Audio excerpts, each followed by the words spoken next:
the development of NaCsCoO2 as the first cathode material illustrate the distribution of transition metal coatoms in the oxygen octahedral framework to form a stable CoO2 layer while sodium ions are embedded in a separate parallel layer? In what ways does the arrangement of sodium ions based on their X value and storage location allow for the classification of NaCsCoO2 into four stable crystallographic structures, namely O3, O3, P3, and P2, as proposed by Delmas and colleagues, and what are the key differences between these structural types? Can Davis Zurins manufacture solid-state sodium-ion batteries made from seawater in Latvia? How does the location of Na ions in an octahedral layered oxide, where the ion sits at the center of an octahedral site composed of oxygen atoms, compare with their location in a triangular prismatic layered oxide, where they reside in a prismatic site in terms of ion migration and storage capabilities?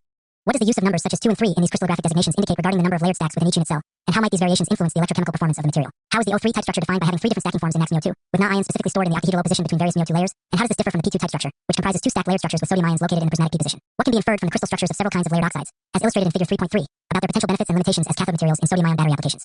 And finally, how does the introduction of a prime symbol as seen in the O3 and P2 types signify lattice distortions within the crystal structure? And what are the potential implications of these distortions for the long-term stability and performance of the material? How do the atomic arrangements and stacking patterns in various layered oxides differ at the crystallographic level? And what specific structural motifs distinguish one layered oxide from another, particularly in terms of the stacking of metal oxygen octahedral sheets and the arrangement of interlayer spaces? How do these distinct crystal structures influence the physical properties of the materials, such as ion diffusion pathways, interlayer spacing, electronic conductivity, and structural stability, especially under conditions relevant to energy storage applications?